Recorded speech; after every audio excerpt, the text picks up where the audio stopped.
और एक किसान होते हुए आज इनकी जो टर्नओवर है अराउंड 3 से 4 करोड़ है।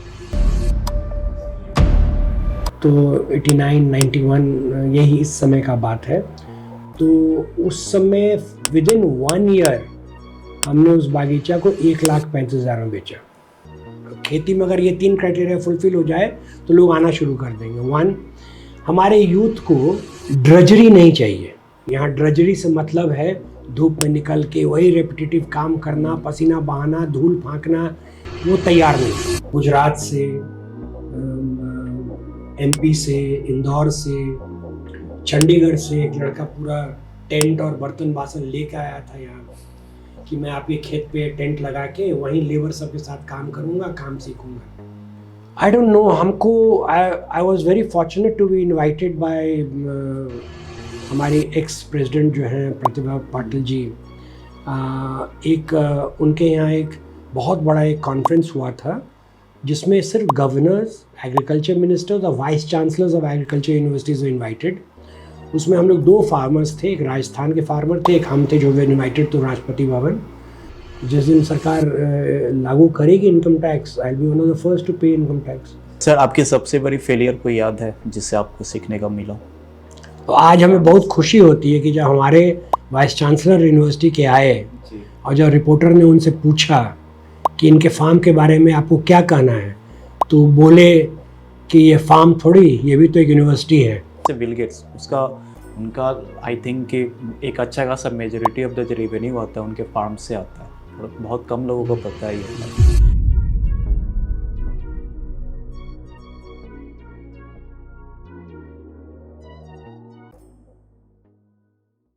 Hello guys, welcome to the new episode best friend chapters. और आज का जो एपिसोड है काफ़ी स्पेशल है बिकॉज एक वर्ड है एग्रीकल्चर, मीन्स खेती का कल्चर। और हमारा देश इसके लिए जाना भी जाता है। हमारा देश धरती को माँ बोलता है और नदियों की भी पूजा होती है, पेड़ पौधों की भी पूजा होती है। इन सब के बीच में किसान, अगर खेती की बात होगी तो किसान की भी बात करेंगे। और किसान की जब बात होती है तो बहुत सारी समस्या हैं। अगर हम एक छोटी सी मैं डेटा पे बात करूं तो हमारे देश का अराउंड 55% वर्कफोर्स आज भी कहीं ना कहीं हमारे एग्रीकल्चर पे डिपेंडेंट। और इसका जो देश के जीडीपी में जो शेयर है वो 18% का है मात्र। और अगर एक सुसाइड रेट की बात करें, जो कि ऑब्वियसली मैंने गूगल के थ्रू जो भी डेटा या विकिपीडिया की हेल्प से जो डेटा मैंने निकाला है उससे मुझे पता चला है कि अराउंड 31 फार्मर्स हर दिन सुसाइड करते हैं। अब उसके बहुत सारे रीजन हो सकते हैं, मुख्यतः हमें रीजन जो पता चलता है वो सुसाइड मालूम पड़ता है। तो एक ऐसा देश जो कि धरती को माँ बोलता है और उसी देश में किसान आज एक लेबर क्लास का रह गया और शायद वो लेबर क्लास से भी नीचे स्थिति पे जा चुकी है।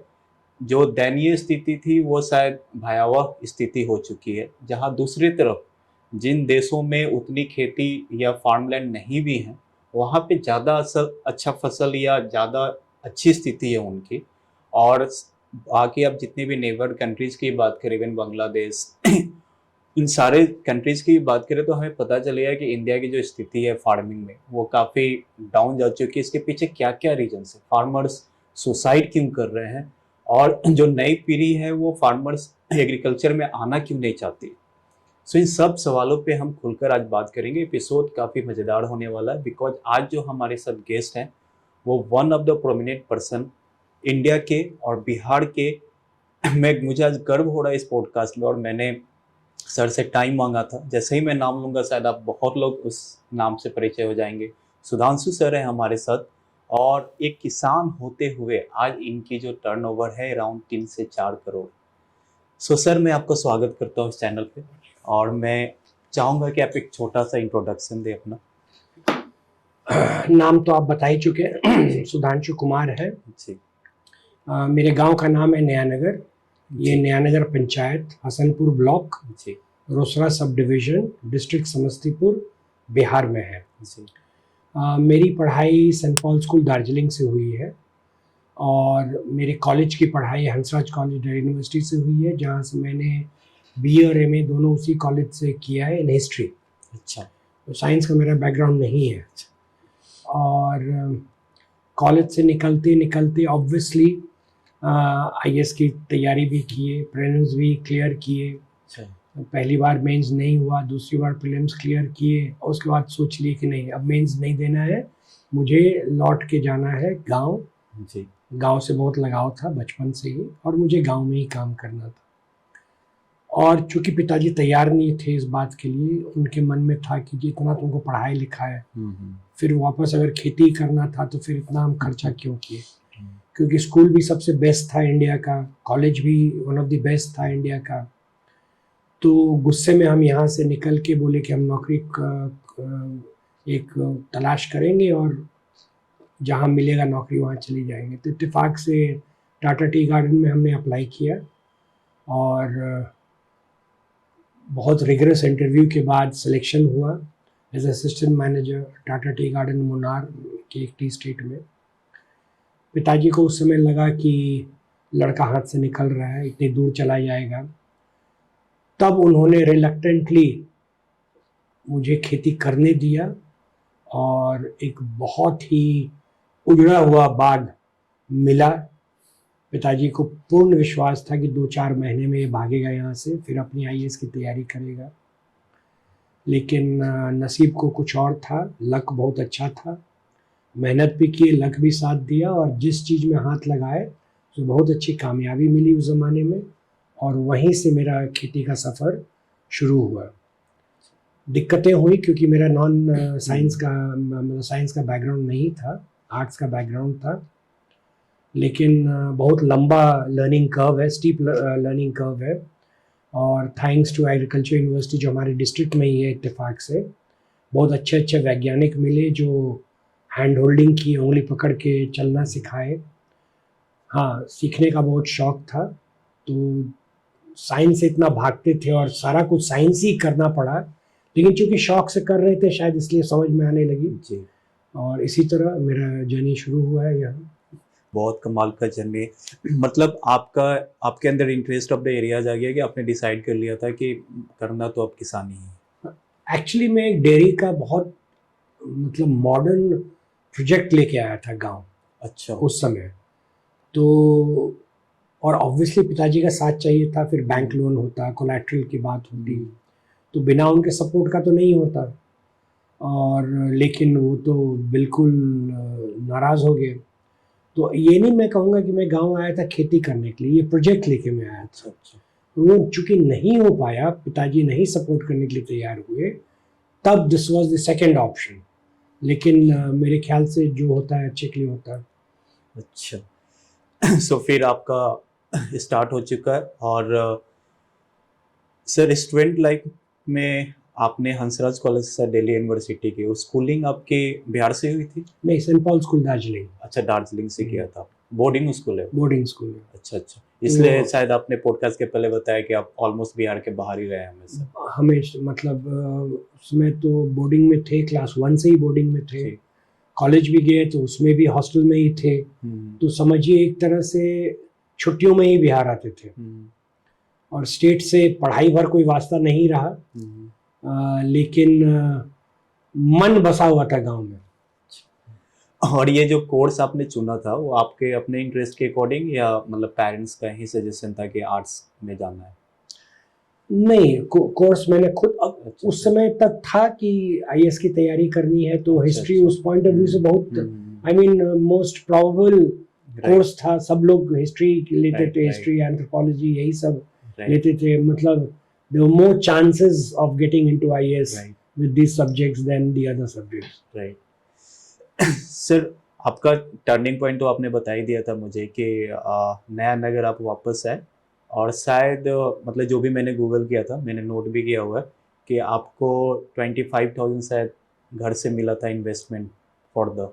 नहीं, वो कहानी ऐसी थी कि मेरे पिताजी जो ये आम का बागान जो हमको दिए संभालने के लिए, उसमें उनको 15 से 25 हज़ार से ज़्यादा किसी साल किसी व्यापारी ने दिया नहीं। जीत पे मिला था।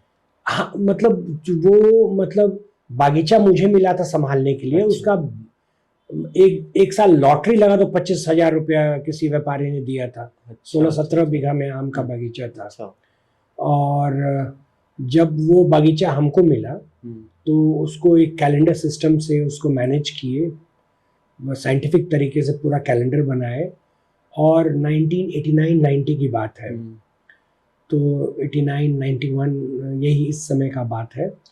तो उस समय विद इन 1 ईयर हमने उस बागीचा को 1,35,000 में बेचा। सो लगभग मोर देन 10 टाइम, मतलब 25,000 मैक्सिमम, और इधर 1,35,000।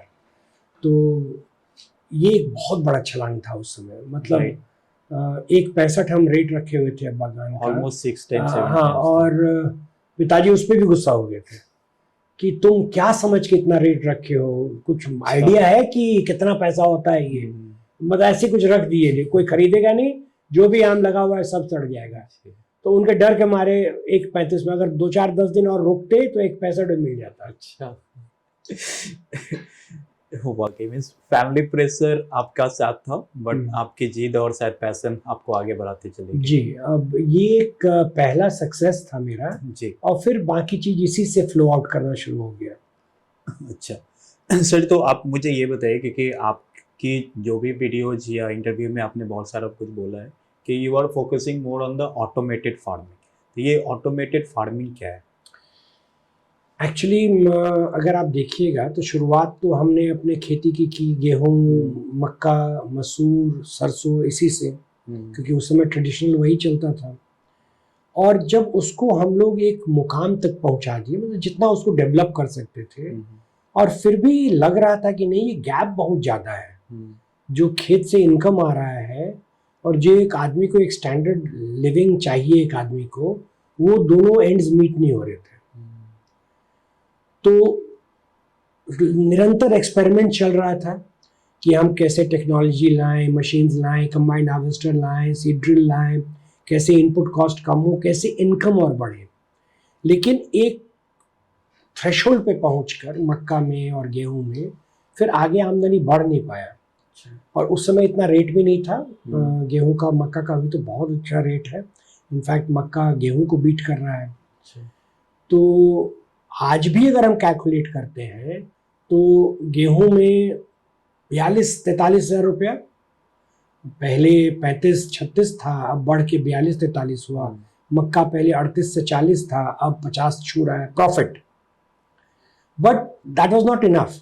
वो किसान फिर भी वो हैंड टू माउथ, ठीक है, big hand big mouth, small hand small mouth, लेकिन था हैंड टू माउथ ही। और हम लोग को लगा कि नहीं, अगर पढ़ लिख के और इतना मेहनत करके गांव वापस आए हैं तो कुछ तो मिसिंग है, इनकम और होना चाहिए। तब जाके सोचना शुरू की कि क्या चीज में डाइवर्ट करे कि इनकम डबल ट्रिपल, अब तो 9-10-11 टाइम्स बढ़ चुका है। तो सरकार बोलती है दुगुनी इनकम, लेकिन हम तो गांव में देख रहे हैं बहुत लोग दुगुनी क्या तिगुनी पे पहुंचे हुए हैं आराम से। लेकिन ऑफ कोर्स वो हॉर्टिकल्चरल क्रॉप ही आपको वो इनकम दे सकता है। तो हॉर्टिकल्चरल क्रॉप्स या फ्रूट फार्मिंग चुनने का मेन रीज़न था क्योंकि उसमें हमें स्कोप दिखा कि हम अपना इनकम को मल्टीपल टाइम्स बढ़ा सकते हैं। अगर पूरे दिन धूप में खड़े रहना है तो हम 3 लाख प्रॉफिट क्यों नहीं कमाएं, हम 40,000 प्रॉफिट क्यों कमाएं। तो बस यही थिंकिंग था जो धीरे धीरे डाइवर्सिफाई करा रहा था। और ये एक अचानक नहीं हुआ। आम से ट्राई किए, सक्सेसफुल हुआ, लीची में ट्राई किए और सक्सेस हुआ, बनाना में ट्राई किए और भी सक्सेस हुआ, ड्रैगन फ्रूट ट्राई किए, ट्रमेंडस सक्सेस हुआ, स्ट्रॉबेरी किए, मौसमी किए। तो धीरे धीरे ये इनकम बढ़ रहा था। तो हम मक्का गेहूँ क्यों करें, इसके आमदनी से खरीद लेंगे मक्का गेहूँ। अब आप ये मत पूछिएगा कि फिर फूड सिक्योरिटी का क्या होगा, शायद आपका नेक्स्ट सवाल यही होगा। मेरा मानना है कि हमारे देश में या हमारे स्टेट में सारे जमीन ऐसे नहीं है कि आप सब में हॉर्टिकल्चर प्रोड्यूस कर, मतलब प्रोडक्ट्स कर सकते हैं। क्योंकि इन जनरल सारे हॉर्टिकल्चरल प्रोडक्ट्स वाटर सेंसिटिव है। वो जरा सा भी वाटर लॉगिंग, चाहे विजुअल हो या सब सॉइल हो, वो बर्दाश्त नहीं करती है। तो जहाँ वाटर लॉगिंग का प्रॉब्लम है वहाँ तो वही पैडी ही होगा, गेहूँ होगा, अक्टूबर में बारिश के समय पैडी ही होगा या गन्ना होगा, क्योंकि वो मजबूरी है। जितने हायर लैंड्स हैं उसमें आप हॉर्टिकल्चर प्रोड्यूस कर सकते हैं। तो मेरा मानना है कि अगर हर एक किसान जिसके पास ऊंची जमीन भी है, 1/3 में तो उसको जरूर हॉर्टिकल्चर क्रॉप्स करना चाहिए, 2/3 में भले जो करे। लेकिन मैं जानता हूं कि जैसे ही किसान हॉर्टिकल्चर क्रॉप्स करने लगेगा, वो इनकम का ऐसा चस्का उसको लगेगा कि वो 100% में चला जाएगा। कौन नहीं चाहता है कि हम पैसा कमाएं? लेकिन बहुत सारे ऐसे एरियाज हैं जहां आपको मजबूरी है, आप वही ट्रेडिशनल क्रॉप्स ही कर पाएंगे। तो चूंकि मेरा मानना है कि मार्केट में भी ग्लट है, हम लोग ओवर प्रोडक्टिविटी पर हैं, तो कुछ लोग अगर अनाज उपजाना कम कर देंगे तो जो लोग अनाज उपजा रहे हैं उनको बेहतर रेट मिलेगा, और जो लोग अनाज छोड़ के हॉर्टिकल्चर क्रॉप्स कर रहे हैं उनको 3 टाइम्स 4 टाइम्स इनकम होगा। सर ये जैसे कि नॉर्मल जो हम यूजर्स हैं, चावल हो गया, दाल हो गया, रेट बढ़ रहा है हर साल, कुछ ना कुछ इसमें अंदर आता है, तो किसानों का भी बेनिफिट बढ़ता है या रुका हुआ रहता है या बहुत स्लो ग्रोथ होता है? नहीं, अब जैसे हमारे सामने गेहूं का रेट है, इस साल हम 2500 कुछ में गेहूं बेचे, 2300 कुछ में मक्का बेचे हैं, तो ये तो हम नहीं कहेंगे कि इफेक्ट नहीं आता है। हाँ, बट मेरा ये मानना है कि इन जनरल फार्मर्स को ये रेट नहीं मिल पाता है। एक अगर आप हम अपने स्टेट का एग्जांपल लें, हमारे यहाँ प्रोक्योरमेंट बहुत वीक है। आप रेट कुछ भी रख दीजिए फसल का, आप जब लेंगे ही नहीं तो एमएसपी कुछ भी हो, उससे क्या फर्क पड़ रहा है? फर्क तब पड़ेगा ना कि आपने अगर गेहूं का 2500-2600 एमएसपी रख दिया, या पैडी का आप 2100-2200-2300 रख दिए और आप प्रोक्योर कर रहे हैं, तब फायदा हुआ। अगर जो थोड़ा मोड़ा प्रोक्योरमेंट होता भी है तो एक्चुअल जो लार्ज जो छोटे मार्जिनल फार्मर्स हैं उन तक ये बेनिफिट नहीं पहुंच पाता है। राइट, फॉर एग्जांपल अगर एक कलेक्शन सेंटर के 40 किलोमीटर दूर या 20 किलोमीटर दूर से कोई किसान ट्रॉली पर अनाज लेके आता है, तो वो हैरेसमेंट फेस करता है। आपका अनाज गंदा है, उसमें मॉइस्चर ज़्यादा है, नहीं लेंगे, लौट जाइए। अब एक भाड़े का ट्रॉली ट्रैक्टर करके किसान अपने गांव से अनाज लेके आया, पूरे दिन खड़ा रहा, और अंत में उसको यही सुनने को मिल रहा है कि नहीं, अच्छे क्वालिटी के नहीं, वापस ले जाओ। जैसे ही 1-2 बार ये परेशानी वो झेलेगा, फिर गांव से वो निकलेगा ही नहीं। तब उसके गांव में उसका आधा भी रेट मिल रहा होगा, वो कहेगा कि बेहतर हम यही बेच दें, उतना झंझट कौन मोल ले। अब एंड रिजल्ट क्या होता है कि जितने मिडिलमैन हैं वो गांव घूम के सारा अनाज प्रोक्योर कर लेते हैं। फॉर एग्जांपल अगर धान 2200 रुपये मतलब क्विंटल है, तो उनको 1100-1200 में मिल जाता है। वो पूरे गांव घूम के माल जमा कर लिए और वो आके एमएसपी पे बेचते हैं। तो ये एक प्रॉब्लम हो जाता है। और ऑन दी अदर हैंड मैं ये भी कहूँगा कि किसान को ये बात समझना चाहिए कि उनको लालच हो जाता है कि हम मिनिमम लेबर स्पेंड करके अचड़ा कचड़ा, गीला भींगा खराब जो भी मेरे पास दाना है उसको बोरा में पैक किए लेके बेचने के लिए। ऑब्वियसली जब आदमी वहाँ चेक करेगा और आपका जो अनाज स्टैंडर्ड पर नहीं है, थे रिटर्न यू। अब इस जेन्युइन प्रॉब्लम और आर्टिफिशियल प्रॉब्लम के बीच में किसान फंसा हुआ है। अगर जो जेन्युइन किसान भी आ रहा है सब कुछ साफ लेके, तो उसको हैरेस किया जा रहा है। और बहुत सारे किसान तो खराब माल लेके आ ही रहे हैं, तो उनको वैसे भी रिफ्यूज किया जा रहा है। जो अच्छे किसान है वो इन लोग के चक्कर में वो भी पिस रहे हैं, अंत में थक हार के बोलते हैं ठीक है यार, गांव में जितना ही मिलता है उतना ही बेच रहे। तो सारा पॉलिसी गवर्नमेंट का, गुड इंटेंशन गवर्नमेंट का फेल हो जाता है क्योंकि वो इम्प्लीमेंटेशन प्रॉब्लम हो गया। सीधे 50%। हाँ, और मेरा हर एक मीटिंग में कहना है कि आप मैंडेटरी कर दिए, हर एक पंचायत में गोडाउन होना चाहिए, चाहे पैक्स के अंडर हो, पंचायत के अंडर हो, और वहाँ के जितने लोकल प्रोक्योरमेंट्स हैं वो पंचायत करे। उनको आप फंड कीजिए कि टाइमली पैसा मिल जाए किसान को, और जितना पब्लिक डिस्ट्रीब्यूशन सिस्टम्स है उस एरिया के, वो डायरेक्टली उसी गोदाम से लें। राइट। तो ये एक सप्लाई चेन, ये जो झूठ मूठ का इतना पिल्फरिंग जो होता है पूरे रूट में, जितना बेईमानी होता है इस वजन के साथ और माल के साथ, लोकली आप प्रोक्योर कीजिए और लोकली डिसबर्स कीजिए। तो हमको लगता है ये बेटर मॉडल होगा इसको इम्प्लीमेंट करना इस तरह से।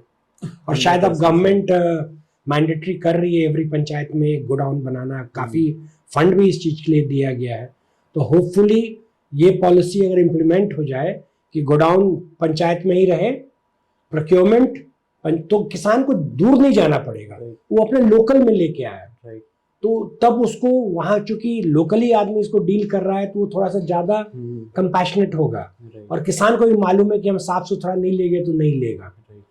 तो हमको लगता है ये मॉडल बहुत अच्छा रहेगा सर, 100%।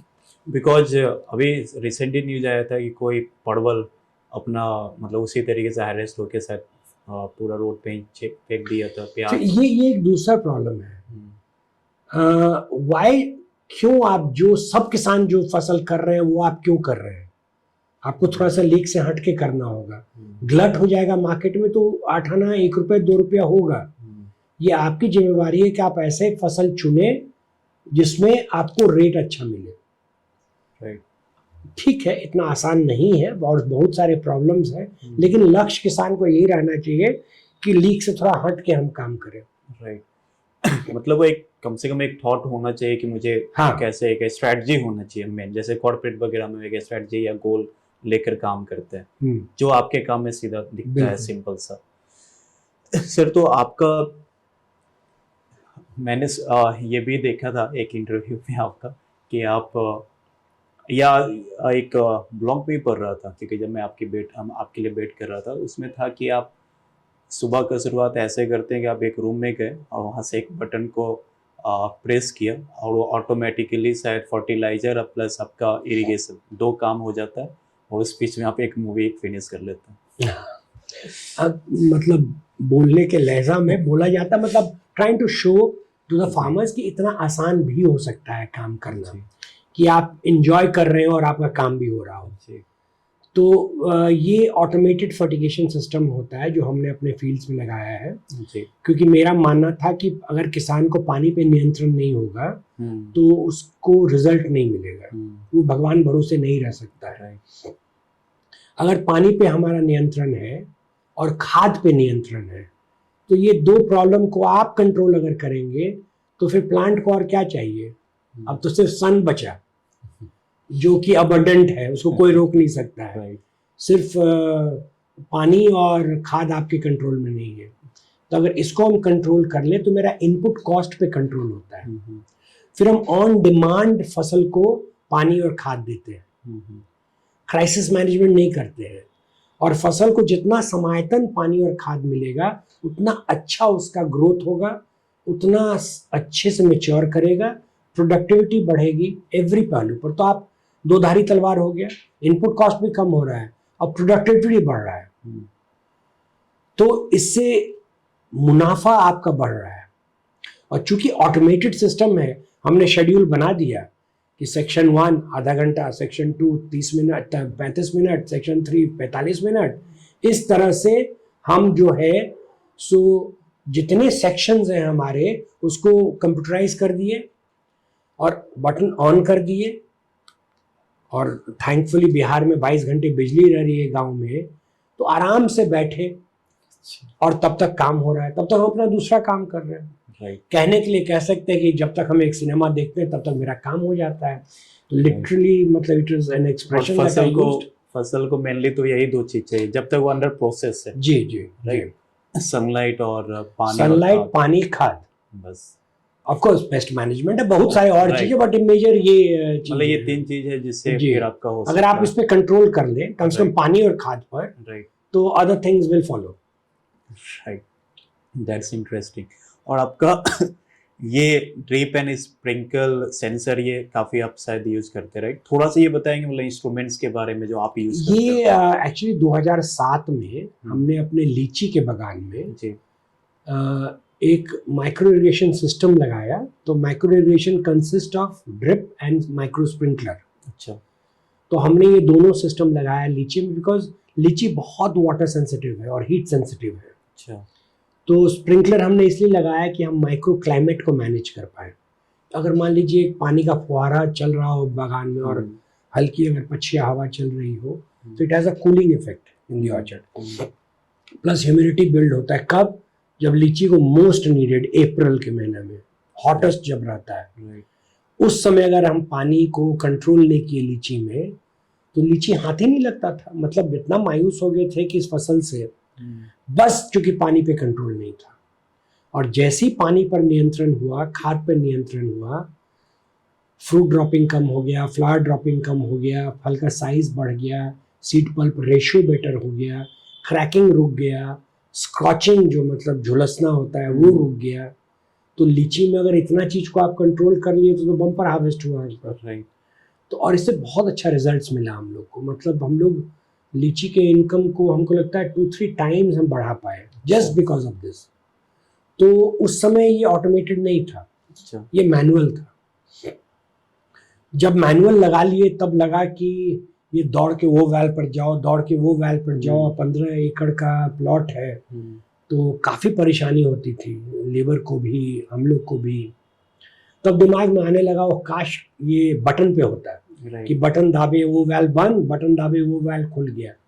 तो इत्तेफाक से वो सिस्टम भी अवेलेबल था मार्केट में, तो ऑटोमेटेड सिस्टम जिसमें सोलेनॉइड वैल्व्स लगते हैं, so when you switch on the valve opens और क्लोजेस। अच्छा। तो बोरिंग तो चल रहा है, पानी तो जा रहा है। अब जो वैल्व खुला है उसी में पानी जाएगा, जो वैल्व बंद है उसमें पानी नहीं जाएगा। और उसका सीक्वेंस अगर बना लिए तो जब उसका पानी पूरा हो गया तो अगला वैल्व खुला, उसका पूरा हो गया तो अगला वैल्व खुला। अब जब पानी जा रहा है तो उसके साथ हम खाद भी भेज सकते हैं। अब उसके बाद सिस्टम इवॉल्व कर गया, तो मैनुअल से शुरू किए, फिर नेक्स्ट ऑटोमेटेड डिसेंट्रलाइज सिस्टम था, मतलब था ऑटोमेटेड लेकिन वैल्व पूरे खेत में फैला हुआ था। और अब जो लेटेस्ट लगाए हैं automation with centralised valve system, तो सारा चीज एक रूम में ही है। खेत में कुछ नहीं है, खेत में सिर्फ पाइप जा रहे हैं। अच्छा।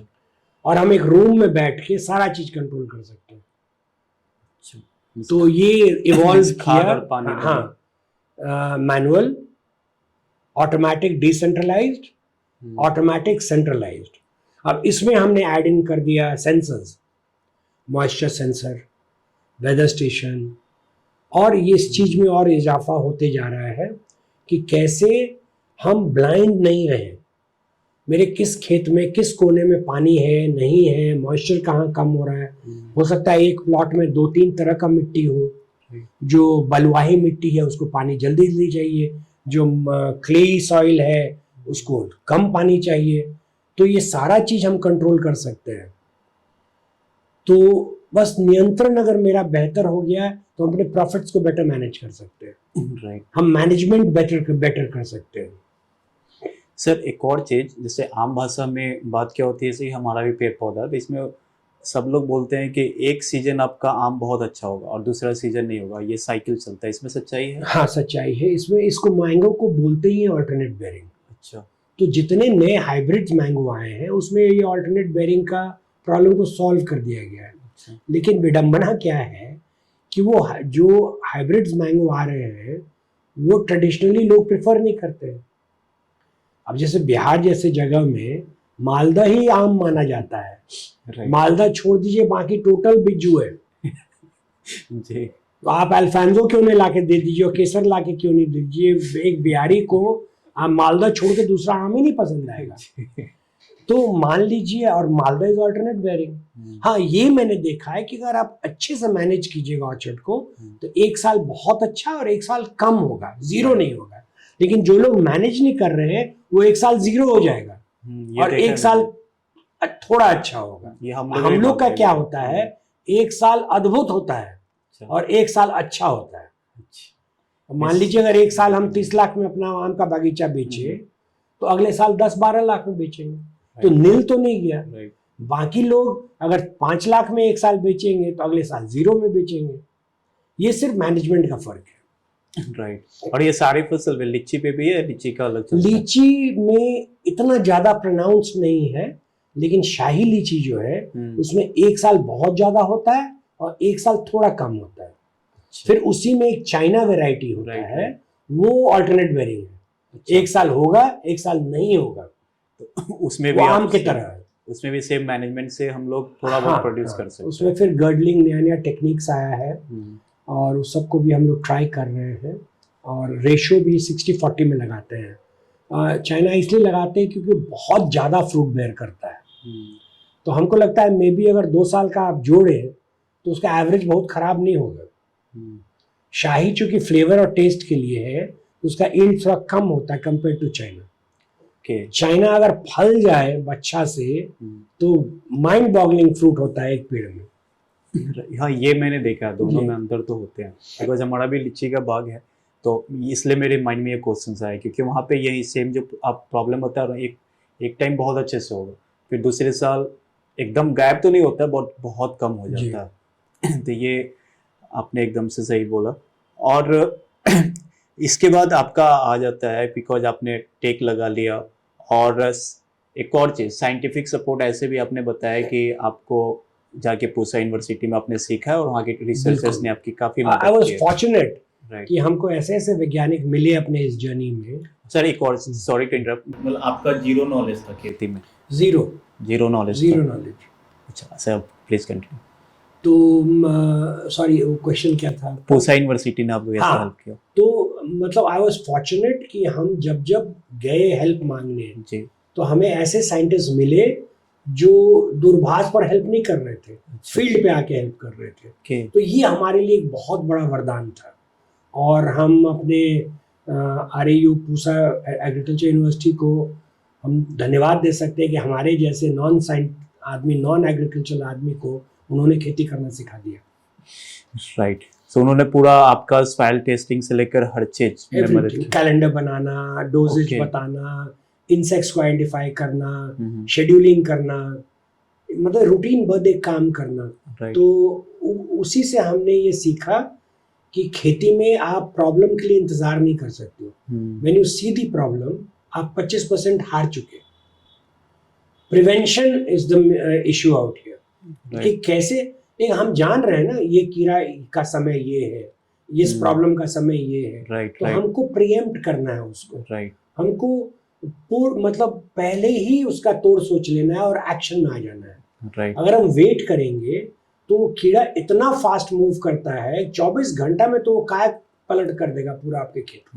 सर आपने ऑटोमेटेड कर लिया, सब कुछ कर लिया यहाँ पे, ठीक है, बट बाकी प्रॉब्लम्स भी है, तो उसको उसके साथ कैसे फाइट होती है आपके? मान लो पानी आ गया, बाढ़ आ गया, ठीक है, या पेस्टिसाइड्स, कीड़े मकोड़े, तो ये सारी प्रॉब्लम्स भी, या आप और भी प्रॉब्लम्स काइंडली बताएं कि। जैसे पेस्टिसाइड्स, पेस्ट्स का जो भी प्रॉब्लम है तो सारा का सोल्यूशन है।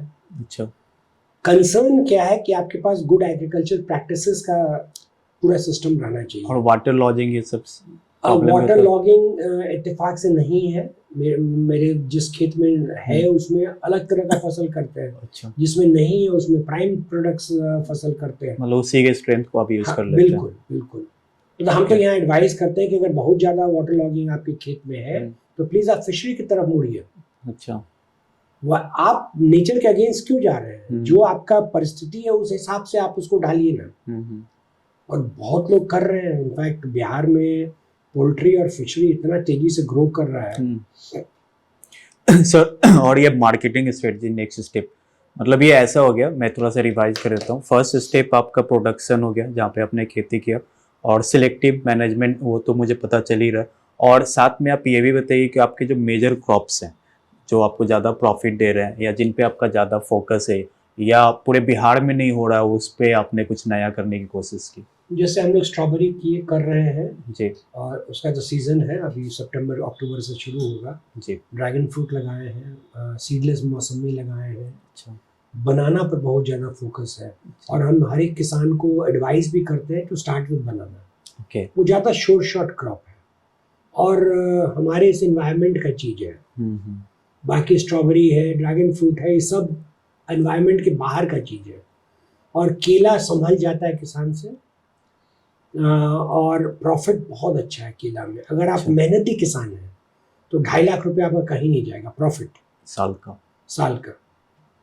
और अगर आप मीडियम टाइप किसान हैं तो 1.5 लाख 1,60,000 कहीं नहीं जाएगा आपका।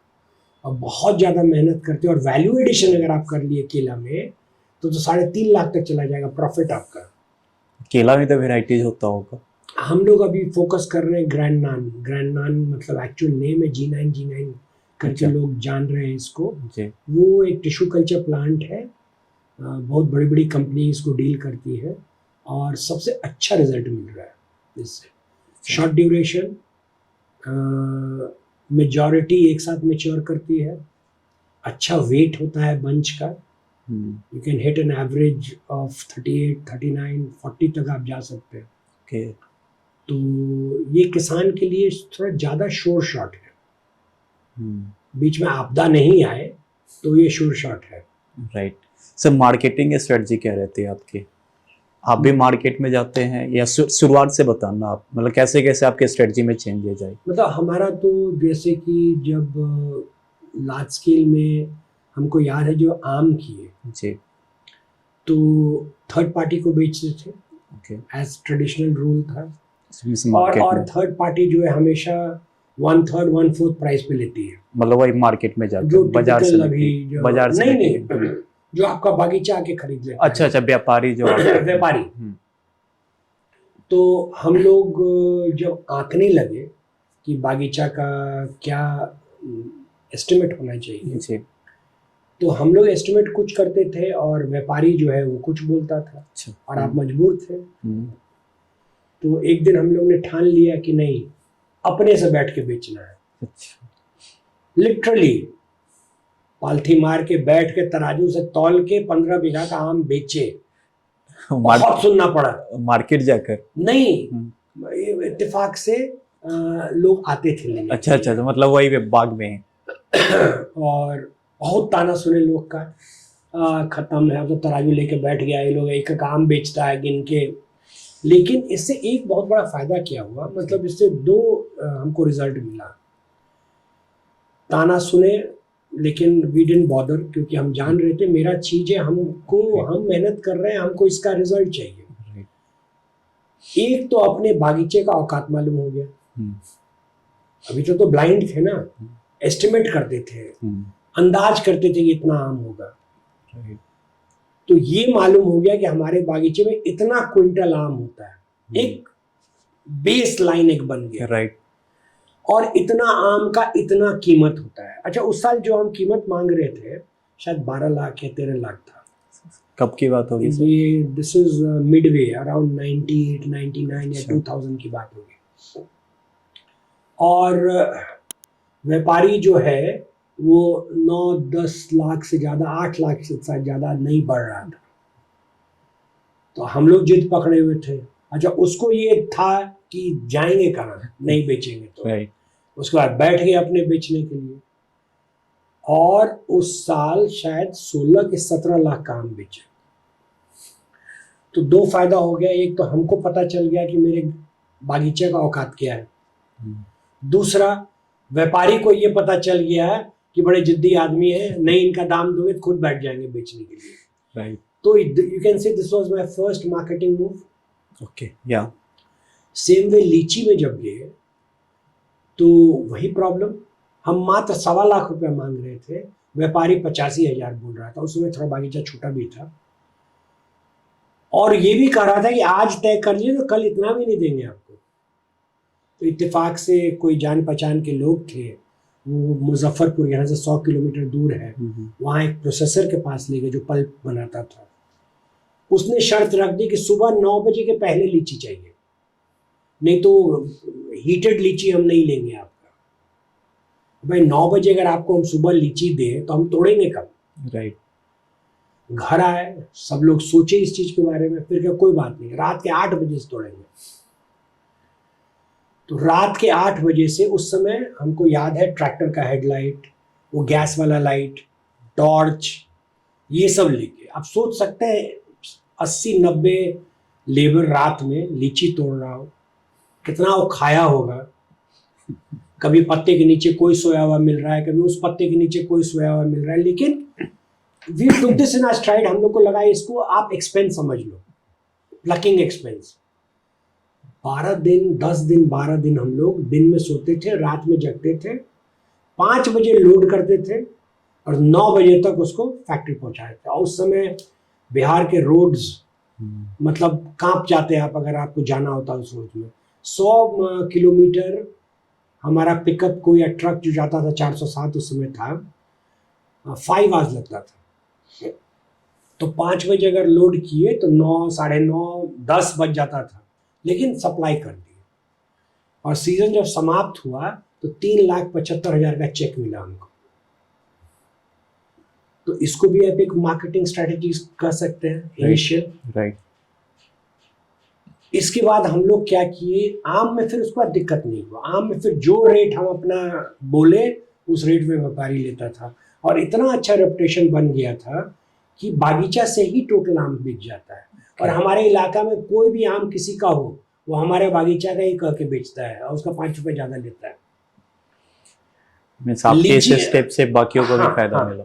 लीची में जब ये पल्पिंग वाला प्रॉब्लम सॉल्व किए कि हम व्यापारी को नहीं बेच के प्रोसेसर को बेचे। ओके। और ये जब जैसे जैसे बागीचा बढ़ते गया, फिर बीच में ड्रिप लगाए, स्प्रिंकलर लगाए, तो एक टाइम आया कि हम 25 लाख, 26 लाख, 32 लाख तक उस बागीचे का लीची बेचे हुए, 15 एकड़ का है। ओके। उसी 15 एकड़ जो कि 50,000 में 85,000 में, लेकिन उसमें थोड़ा बागीचा छोटा भी था। दोनों रेशो हम देख रहे हैं, बढ़ भी रहा था बागीचा और प्रोडक्टिविटी भी बढ़ रहा था, दोनों चीज साथ साथ। फिर हम लोग ऑनलाइन बेचना शुरू किए, partnering with someone in Delhi, 24 hours home delivery. तो यहाँ लीची सुबह 9 बजे तोड़ते थे और फेसबुक पर योर लीची बीइंग प्लक्ड, योर लीची बीइंग पैक्ड, योर लीची बीइंग सेंट। तो लोग को भी लगता था कि भाई हमको जो लीची आ रही है हम उसको देख रहे हैं, और वो प्रीमियम रेट मिलता था हम लोग को। अगर हम 40 रुपए बागीचे में बेच रहे थे तो वो लीची का हमको 1.30, 1.40 मिलता था। लेकिन वो एक चुनिंदा लीची था, बहुत अच्छा रेपुटेशन बन गया और लोग वेट करते थे हमारे लीची के लिए दिल्ली में। अब अच्छा, तो कुछ इस तरह से बेचे, कुछ पल्पिंग वाले को दिए, कुछ कैनिंग वाले को दिए। इलाहाबाद में बिरला का कैनिंग सेंटर था, वो हमसे आके लीची ले जाते थे, 7 साल तक लिए। फिर कोविड में आके वो डिसरप्ट हो गया। ओके। और ट्रस्ट इतना हो गया था कि ना उनका आदमी रहता था यहाँ, और हम अपने तराजू पे तौल के बेचते थे, और कभी डिस्प्यूट नहीं हुआ, ना पैसे में ना क्वालिटी का। तो ये सेकंड चीज सीखे, consistency, quality, trust, quantity. 4 months, quality, quantity, consistency, underline it with trust. अगर ये 4 चीज आप हासिल कर लिए तो मार्केटिंग आपके लिए प्रॉब्लम नहीं। और ऐसा बिहार का कोई मंडी नहीं है जिसमें रात के 2 बजे हम जाके खड़े नहीं हुए। हम, मेरा छोटा भाई, हमारे साथ जो लोग रहते थे, 2 दिन 3 दिन आप नाम लीजिए, हर एक बाजार समिति जहां भी ऑक्शन होता था, और शुरू में बार्गेन नहीं करते थे। जो रेट तुम बोल रहे हो दिए, हम 1 साल तुमको देंगे, अगले साल तुम खोजोगे मेरा product, and then I will bargain with you. तो दिस वाज द 4th या 5th स्ट्रेटेजी आप मान के चलिए। एक सबक सीखे जो सब हम किसान को हम समझाना चाहते हैं कि आप क्वालिटी से कॉम्प्रोमाइज नहीं कर सकते। एक बार आपका रेपुटेशन खराब हो जाएगा मार्केट में, फिर लोग नहीं आएंगे, फिर आपको दौड़ना होगा लोग के पीछे। शुरू में आप दौड़िएगा लोग के पीछे। एक बार आपका नेटवर्क स्टैब्लिश हो गया, क्वालिटी स्टैब्लिश हो गया, ऐसा नहीं करना है कि नीचे में छोटा लीची डाल दिए, ऊपर में बड़ा लीची डाल दिए, ऊपर से खूब सुंदर कर दिए, नीचे नहीं। ये fly bye night operator attitude नहीं चलेगा। और शायद हमारे किसान सबको ये चीज सीखना है कि क्वालिटी, क्वांटिटी, कंसिस्टेंसी, ट्रस्ट, ये 4 चीज आप अचीव नहीं कीजिएगा तो आप नहीं बेच पाइएगा अपना product. Right, yes, it's like a 4 pillars जिस पे आपकी चीजें दौड़ सकते हैं, और इसके लिए पीछे आपको होमवर्क करना ही पड़ेगा। Initially you have to run to the market. Right, आपने एक बार नेटवर्किंग और रेपुटेशन स्टैब्लिश कर लिया, मार्केट आपके पास आएगी। राइट। सो दिल्ली तो भाई ट्रेन का ही दुबई भी भेजे हुए हैं लीची। अच्छा, लेकिन मेरा मानना है, बहुत लोग एक्सपोर्ट करते हैं लीची जैसा प्रोडक्ट, हम साउथ इंडिया और वेस्ट इंडिया भेज देना, जितना रेट वहां से मिलेगा तो अमेरिका, इंग्लैंड और दुबई भी नहीं दे पाएगा। ट्रांसपोर्टेशन कौन इतना माथापच्ची करे, ट्रांसपोर्टेशन, फिर उनके सारे रूल्स, रेगुलेशंस, हाइजीन, उनका अपना अपना जो रेजिडुअल इफेक्ट, सारा चीज वो लोग देखते हैं ना। उतना करने के बाद आपको बचेगा क्या? और 2 कंसाइनमेंट अच्छा गया, 1 रिजेक्ट हो गया, हिसाब बराबर आपका। डिले हुआ तो बर्बाद भी हो सकता है। और आपको अपने देश में नहीं बिकेगा तब ना। और आज शायद समय बता रहा है कि इंडिया को इंडिया में बेचना चाहिए, तब ये लोग जो इंटरनेशनल पागल सब है उन लोग से हम लोग को मतलब छुटकारा मिलेगा। राइट एकदम सही बोल रहा है, क्योंकि मैं बैंगलोर में काफ़ी रहा हूँ, अभी भी रह रहा हूँ मैं। तो लीची उच्ची तो भाई बहुत मुश्किल से मिलता है, और मिलता भी है तो कॉस्टिंग तो 250 kg वो भी दंडस साथ। बिल्कुल बिल्कुल, हम 275 में देखे हुए हैं बैंगलोर में। राइट। और ये अपना मालदेव जो बोल रही है तो एकदम से नहीं मिलता, और गलती से मिल गया तो इसका एक तो बार एक रेट। फेयर में हम यहाँ से लीची ले गए थे बैंगलोर में, हमको याद है, और गेट पे खड़ा होकर ऐसे एक एक लीची हर एक आदमी को दे रहे थे जो भीतर आ रहा था, वह बिहार का लीची है। ठीक। और हमको याद है आधे से ज्यादा लोग बिना छिलका हटाए बाइट कर रहे थे, लोग को मालूम नहीं था कि लीची क्या होता है। तो हम ऐसा मार्केट में क्यों नहीं सप्लाई करें अपने देश में जो हम इतना परेशान हो एक्सपोर्ट करने के लिए। एब्सोल्युटली, बिकॉज स्ट्रॉबेरी पूरा दुनिया जानता है, और लीची बिल्कुल, कोई सही बात है। सही में मतलब शायद हम अपने ही चीज़ों पे ध्यान नहीं दे रहे। सर तो मार्केटिंग स्ट्रेटजी मतलब फाइनली यही है कि अभी आप ऑनलाइन स्ट्रेटजी पे भी आ चुके हैं, और आपके ऑलरेडी काफी Online भी वेंडर्स, है, ट्रस्टेबल वेंडर्स बन चुके हैं। कंपनीज को भी देते हैं, फ्रेश फ्रूट हो या पल्पिंग के लिए हो। कंपनीज को आप भेजते हो या उनका अपना ट्रांसपोर्ट रहता है? डिपेंड्स, ज्यादातर लोग आते हैं लेने के लिए, हम लोग कोशिश भी करते हैं, क्योंकि एक बार गाड़ी लेके आप किसी के यहाँ पहुंच गए ना तो फिर आप ब्लैकमेल हो जाइएगा। तो हम लोग का पुश रहता है कि नहीं, आप अपने ट्रक से लेके आइए यहाँ हमसे वेट करके ले लीजिए, हमको पैसा दे दीजिए। ये भी मतलब शायद आपसे सीखना चाहिए कि बहुत सारे फार्मर्स को ये नहीं पता होगा, उनको लगता होगा कि हमें ही जाना पड़ेगा और वहाँ पे सप्लाई और ट्रांसपोर्टेशन। इनिशियल में भी you will have to go, initially तो इन्वेस्टमेंट करना ही क्योंकि पड़ेगा, आप वो टाइम और नेटवर्क इन्वेस्ट कर रहे हैं। राइट। वो अगला तो जानता नहीं है आपके बारे में, राइट। और शायद जैसे एक मूवी भी आई थी माटी करके, स्टार्टअप पे ही था एग्रीकल्चर पे, उससे भी हाँ सॉरी हाँ मिट्टी। सो देख रहे थे, मुझे लग रहा था कि मेरा कहानी है। राइट, वही याद आ रहा है अभी, जैसे से आप बोल रहे हैं कि मेरा नेक्स्ट क्वेश्चन पॉलीमर्स पे आने वाला है। सो वही मतलब कि क्योंकि उसमें भी उसको फूल का जो मिलता है तो वही कंसिस्टेंसी वाली बात कि एक ही क्वेश्चन उसको मिलता है कि क्या तुम इतना फूल दे सकते हो, तो 3 साल तक मुझे ये बहुत इंपॉर्टेंट चीज है। राइट। अगले को इसका नहीं परवाह है कि आप तुरंत शुरू कर रहे हैं छोटा, राइट। कॉर्पोरेट में तो एकदम उसको नहीं, तो कमिटमेंट, उसका कमिटमेंट आगे है। Right right. तो ही इज नॉट बॉदर्ड कि आप शुरुआत कर रहे हो, आप अभी ग्रो कर रहे हो, फिर उसका है कि नहीं हमको इतना माल चाहिए क्योंकि हम आगे कमिट कर चुके हैं। राइट। तो थोड़ा ट्रिकी सिचुएशन है यहाँ पर। Right sir. और ये मतलब कि नया लेटेस्ट टेक्नोलॉजी में जो पॉलीमर्स के ऊपर शायद पॉलीमर्स ही बोलते हैं, सॉरी पॉली हाउस। हाँ, तो पॉली हाउस के बारे में कहा, आपने यूज किया है पॉली हाउस? हाँ है मेरा पॉली हाउस। अच्छा। इनफैक्ट अभी उसको जैसे हम रेनोवेट किए हैं, उसको एयर कूल्ड बनाया है। ओके। क्योंकि हमको स्ट्रॉबेरी का उसमें एक्सपेरिमेंट करना है कि कैन आई 1 महीना पहले और 1 महीना बाद हम अपने सीजन को एक्सटेंड कर सकते हैं कि अगर सक्सेसफुल हो गए इस एक्सपेरिमेंट में तो मेरा नेक्स्ट गोल है हाईटेक पॉली हाउसेस बनाने का, completely automated with roof opening, closing, shade, ये एवरीथिंग। मान लीजिए आंधी तूफान आ रहा है तो हम शट कर दिए, राइट। अगर नहीं अच्छा दिन है, मीठा दिन है तो ओपन कर दें। So that is going to the next level. Poly house में नेक्स्ट लेवल।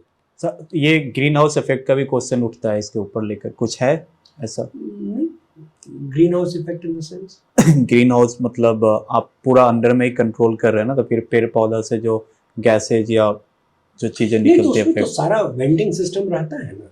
ओके, अच्छा। उसमें एग्जॉस्ट लगे रहते हैं, air in and air out, CO2 control, oxygen control, सारा चीज तो है, बस एकदम हाईटेक। ओके, मतलब और आप जो कर रहे हैं उसमें तो फिर डायरेक्ट नेचर का जैसा मतलब कि अकॉर्डिंग नेचर अगर सपोर्टिव है तो नेचर सपोर्ट में, नहीं है तो फिर। और if I can go back to your marketing वाला क्वेश्चन, जब हम लोग रियलाइज किए, so this is another strategy of marketing, कि अब धीरे धीरे बहुत सारे लोग केला करने लगे हैं, तो हम एक स्टेप आगे चले गए, वैल्यू एडिशन में चले गए, राइपनिंग चेंबर बनाने लगे। ओके। तो अगर हम केला को राइपन करके बेचेंगे तो सीधे 25-30% आपका प्रॉफिट बढ़ जाता है। So now that is another strategy, you always have to keep ahead of the curve. आप कुछ किए, बाकी लोग करने लगे, फिर अगर आप आगे एक स्टेप नहीं बढ़िएगा तो फिर वही परवल 2 रुपये और आलू 2 रुपये किलो वाला हाल हो जाएगा। And that can also be considered a marketing strategy. Right.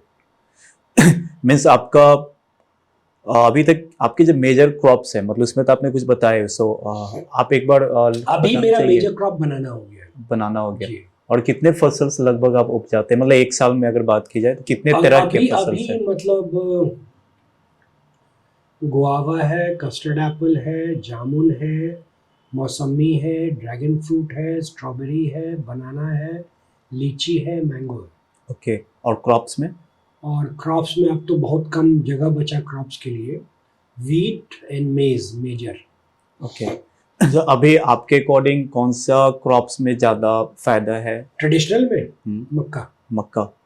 इसलिए क्योंकि अब इथेनॉल इतना बनने लगा है ओके, मक्का हाँ। से, और बिहार में इथेनॉल फैक्ट्री सेटअप हो रहे हैं प्रोसेस करने का, तो मक्का का डिमांड बहुत ज़्यादा हो गया, इसलिए and that is driving the prices. सोचिए गेहूं से ज़्यादा हो गया मक्का। हाँ, इसकी फसल भी काफ़ी देख रहा है। And the best part is कि इसका ईल्ड गेहूं से डबल होता है।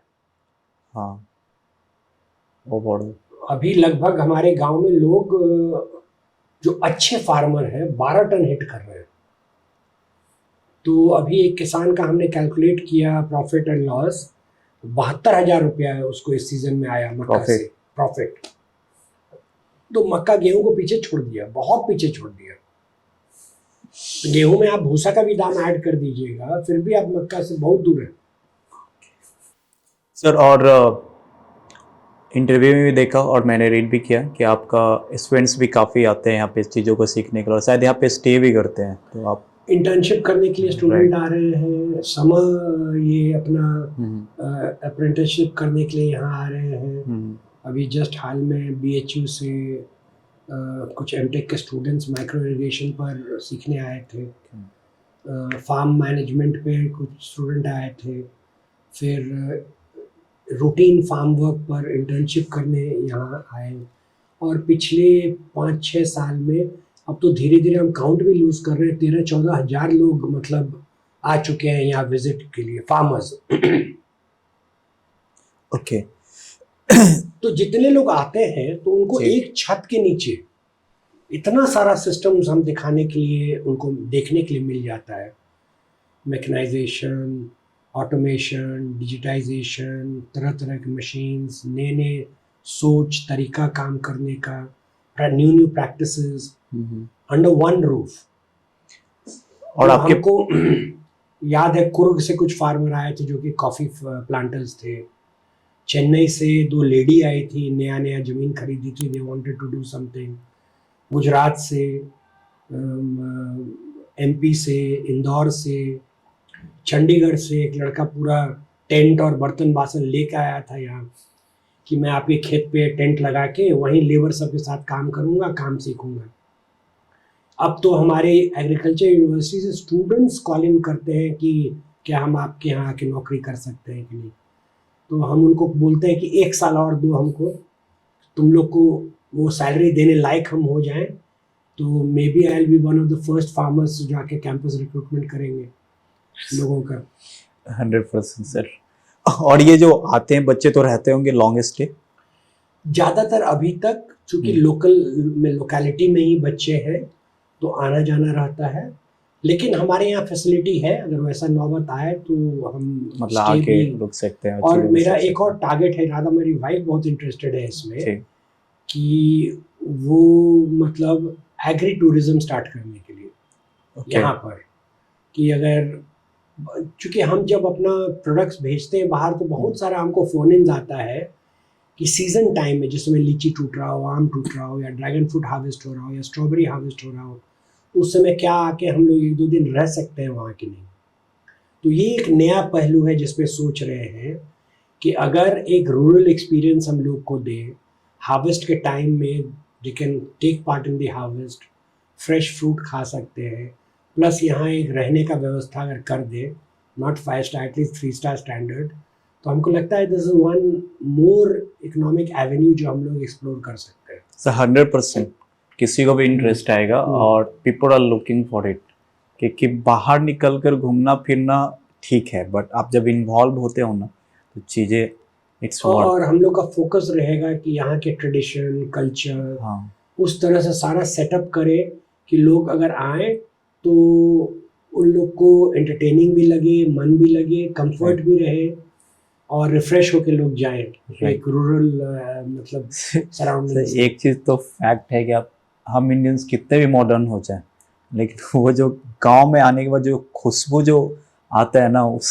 उसका कंपैरिजन कहीं कुछ नहीं हो बहुत लोग सकता। हमसे पूछ रहे हैं मतलब Right. इस चीज के बारे में। उसका कंपैरिजन थोड़ा सा नहीं है। इंफ्रास्ट्रक्चर हम अगर बना लें उन लोग के लायक तो I think it will be very interesting. Right, वो और गांव का जो एटमॉस्फेयर मतलब इस तरीके से चेंज हो जाए, बिकॉज गांव की एक सबसे अच्छी बात होती है अपनापन, जो कि शहर में नहीं होता है। फिर वो आप नेचर के पांचों एलिमेंट्स के टच में आ जाते हो, जो कि फिर आपको शायद एक सेटिस्फैक्शन बोलते हैं ना, कि आप कोई भी काम करो जब तक सेटिस्फाई नहीं हो रहे हो तब तक वो उसका बेस्ट हो ही नहीं सकता।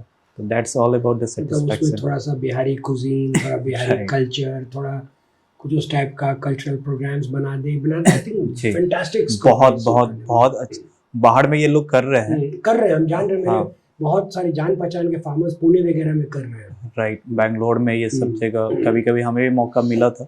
बट आपका क्योंकि अभी एक एग्जाम्पल हो चुके हैं, आप एक आइडल, मतलब इसमें लोग आपको आपसे सीखने की कोशिश करते हैं, आप प्रेरणा है, तो चीज़ें सीखने को भी मिलेगा। And it's all about the interest. ज़रूरत नहीं है कि बच्चे ही, मतलब किसी भी एज में फार्मिंग का इंटरेस्ट आ सकता है और चीज़ें शुरू किया जा सकता है, क्योंकि शायद ही कोई होगा जिसके पास ज़मीन नहीं होगा, बिल्कुल। खेत नहीं होगा, चाहे कम हो ज़्यादा हो। मतलब एक दूसरा चीज तजुर्बा मिला है राइट, कि धीरे धीरे जमीन कम होते जा रहा है।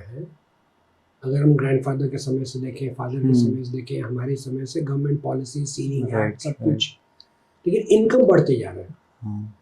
तो प्रोडक्टिविटी जो है और चॉइस ऑफ क्रॉप जो है, तो मैं अब सबको बोलता हूँ कि कितना लैंड आपके पास इज नॉट इम्पोर्टेंट, आप कौन सा फसल और किस टेक्नोलॉजी से कर रहे हैं।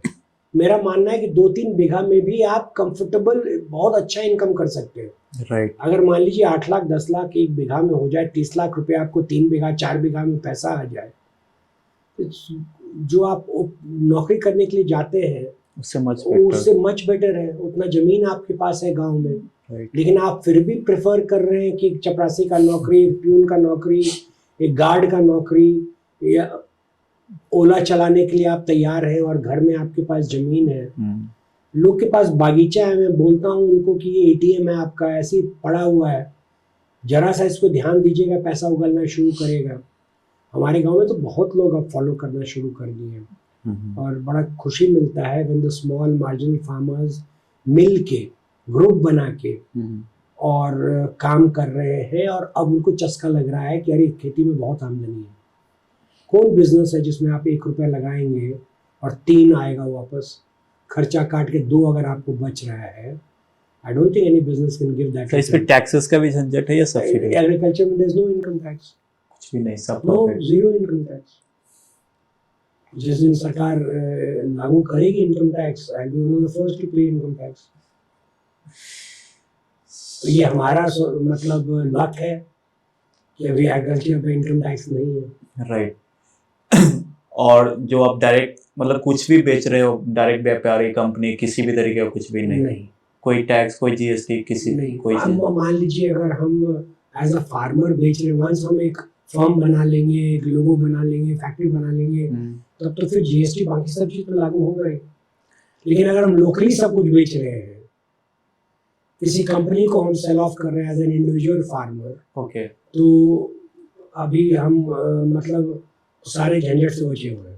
ओके, मतलब कंपनी बिल्डअप हाँ, जैसे ही आप हम कंपनी बना लेंगे तो फिर वो सारा दायरा तो शुरू हो जाएगा ना, फिर वो कॉर्पोरेट वाला स्टार्ट हो जाएगा। जी। सर, आपकी सबसे बड़ी फेलियर कोई याद है जिससे आपको सीखने का मिला? एक बार डिजास्टर हुआ था जब हम अपना वीट हार्वेस्ट कर रहे थे, 2 बार। तो पूरा हार्वेस्टिंग प्लेटफॉर्म पर था और 4 दिन कंटिन्यूस बारिश होते रहा। तो हार्वेस्टिंग के हार्वेस्ट करके जो नहीं वो बंडल बांध के लाते हैं वीट, तब थ्रेशिंग होता है। उस समय कंबाइंड हार्वेस्टर नहीं था, तो खलिहान में ही बोझा बोलते हैं जो बंच है, उसमें से ही गेहूं जन्मना शुरू हो गया। That was a disaster. लेकिन ये 20-25 साल पहले की बात है। और एक बार मक्का हम लोग हार्वेस्ट करके लाए और इतनी बारिश हुई कि भींगा हुआ मक्का हम तोड़ के ला रहे थे, नहीं तो खेत में वो सड़ जाता। और जब स्टोर किए तो इतना हीट बिल्डअप करने लगा उसमें कि वो सड़ने लगा, उसमें से भी ग्रोथ करने लगा। 2 बार ऐसा फेस किए हैं क्राइसिस। पेस्टिसाइड ये सब से रिलेटेड कभी कुछ नहीं, ऐसा हम कुछ लोग नहीं? हमेशा मॉडरेशन में काम करते हैं।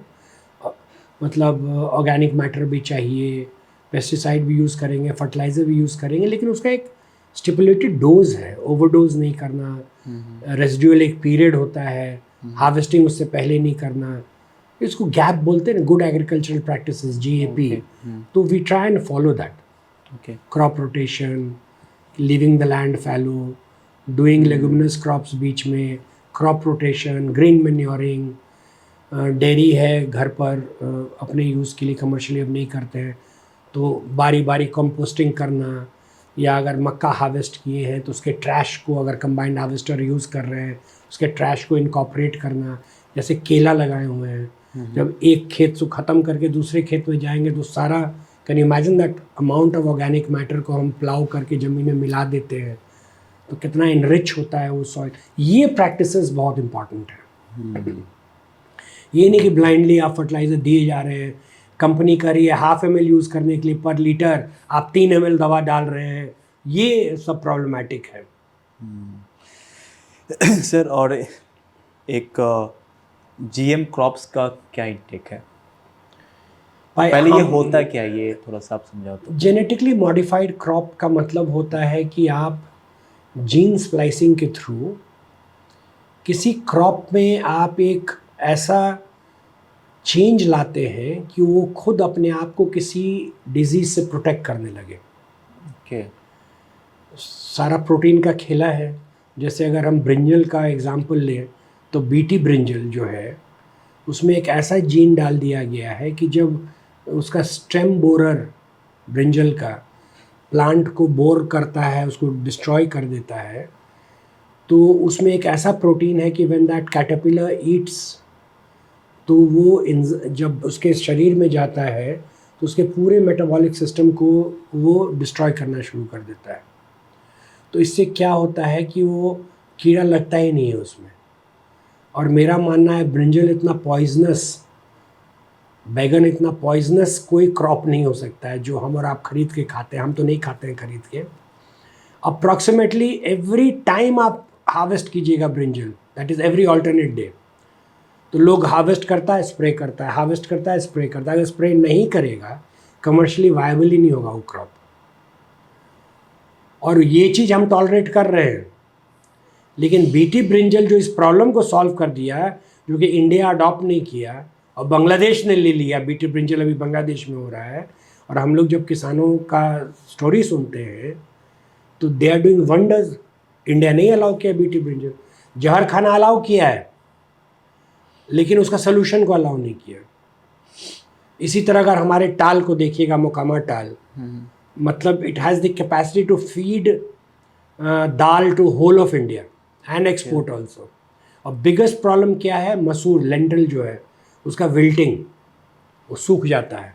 या चना जो है ब्लैक ग्राम, उसमें एक कैटरपिलर लगता है पॉड बोरर, जो कि फसल को डिस्ट्रॉय कर देता है, जिसके चलते टाल के फार्मर्स बहुत बहुत मतलब पुअर स्टेट में हो जाते हैं because of this two disease. इसका GM में सोल्यूशन है। पपीता हमारे बिहार के इस साइड में नहीं होता है क्योंकि there is a soil borne fungus जो कि होने नहीं दे रहा है। उसका सोल्यूशन है GM में। तो हमारा मक्का में जो आमी कैटरपिलर वर्म लगता है जो कि डिस्ट्रॉय कर देता है क्रॉप को, उसका सोल्यूशन है GM में। GM से उसमें राउंड अप रेडी वीट है, राउंड अप रेडी मेज़ है, वीट कंट्रोल का सिस्टम्स है।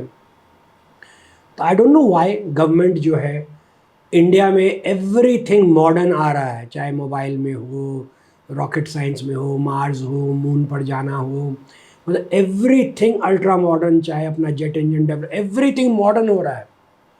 लेकिन जब खेती की बारी आती है तो पता नहीं क्यों सरकार कहती है नेचुरल फार्मिंग करो। और हमारे पब्लिक को देखिए, ऑर्गेनिक चाहिए, लेकिन सेव का रंग लाल होना चाहिए, सेव बड़ा होना चाहिए, उसमें कीड़ा नहीं होना चाहिए। और वो ये नहीं समझ पा रहे हैं कि ऑर्गेनिकली ये नहीं होता है। अगर आप सही ऑर्गेनिक खाने वाले हैं तो आपको छेद किया हुआ परवल उठाना चाहिए, नॉन कलर्ड जो परवल है जिसको रंग के नहीं रखा हुआ है वो खरीदना चाहिए, जो छोटा फल हो वो लेना चाहिए। नहीं, आपको बड़ा फल चाहिए, ब्राइटली कलर चाहिए, टेस्ट अच्छा चाहिए, एक कीड़ा नहीं चाहिए उसमें, लेकिन ऑर्गेनिक चाहिए, होना चाहिए। It is not possible. जब तक आप पेस्टिसाइड नहीं यूज़ कीजिएगा, फर्टिलाइज़र नहीं यूज़ कीजिएगा, फल बड़ा नहीं होगा, कीड़ा कंट्रोल नहीं होगा। और ऐसी लोग ऑर्गेनिक का गलत सलत करके मार्केट में दे रहे हैं, और हम कंज्यूमर्स भी एट फॉल्ट हैं, हम भी वही चीज़ खोजते हैं। तो फिर आई डोंट नो ये इसका कहानी कहाँ ख़त्म होगा। मेरा मानना है कि government should allow GM crops, क्योंकि अगर खेती को नेक्स्ट लेवल पे ले जाना है, सही में इंडियन फार्मर्स को रियली प्रोग्रेस अगर करना है, तो ये टेक्नोलॉजी को रोकना नहीं चाहिए सरकार को। आई थिंक फर्टिलाइजर ये मतलब बाकी जो भी पेस्टिसाइड या जो भी चीज़ हम कर रहे हैं उनसे तो ये बेटर ही है, क्योंकि शायद हम इम्यून सिस्टम से हमारे बॉडी में काम करता है, शायद वही चीज़ उनमें भी कर रहे हैं कि हाँ जो कीड़ा आएगा वो उसको कंज्यूम करेगा, फिर वो चीज़ें ऑटोमेटिकली साइड हो जाएंगी। ज़्यादा छेड़छाड़ तो यहाँ पे नहीं हो रहा है तरीके से। आई डोंट नो, मतलब बाकी सब चीज़ें तो आप छेड़छाड़ कर रहे हैं, मेडिसिन बनाने आप human छेड़छाड़ body कर पे रहे हैं, क्या- एवरीथिंग आप छेड़छाड़ कर रहे हैं। Human ह्यूमन body पे बॉडी इसका effect है। ह्यूमन बॉडी को भी तो आप जीन स्प्लाइसिंग हो रहा है ना, आप एक एम्ब्रॉय में से गलत जीन को हटा रहे हैं जो कैंसर कॉजिंग है, जो ही तो वहाँ एवरीथिंग इज अलाउड। लेकिन किसान की जब बारी आ रही है तो नहीं, इसको काउडंग यूज़ करना है, इसको गौमूत्र यूज़ करना है, इसको नेचुरल फार्मिंग करना है, बस इसको रेट्रो जाना है, आगे नहीं जाना है। जीएम क्रॉप्स का इस पे ह्यूमन बॉडी पे कुछ इफेक्ट होगा या कुछ? आई डोंट नो, मतलब frankly speaking as a farmer I wouldn't know that, but हम अगर इसको आंकते हैं वर्ल्ड सिनेरियो से, कनाडा अलाउ किया है, ओके, अमेरिका अलाउ किया है, अर्जेंटीना अलाउ किया है, ब्राज़ील अलाउ किया है, चाइना अलाउ किया है, रशिया अलाउ किया है, ऑस्ट्रेलिया अलाउ किया है। 80% तो एग्रीकल्चरल वर्ल्ड कवर्ड हो गया। तो उन लोग को इस चीज़ का चिंता नहीं है। इंडिया में हम लोग को बहुत चिंता है कि इसका क्या एडवर्स इफेक्ट होगा। है भी तो सरकार अच्छा, को मेरा देखना मानना है चाहिए। कि इन लोग अदर कंट्रीज का जो फूड एंड ड्रग एडमिनिस्ट्रेशन, जो whatever name they have, they are more advance and much more developed than ours, और उन लोग को फॉल्ट नहीं मिल रहा है, हमारे यहाँ सबको फॉल्ट मिल रहा है। समझने वाले भाई समझ ये रहे मेरा होंगे। पॉइंट ऑफ व्यू है।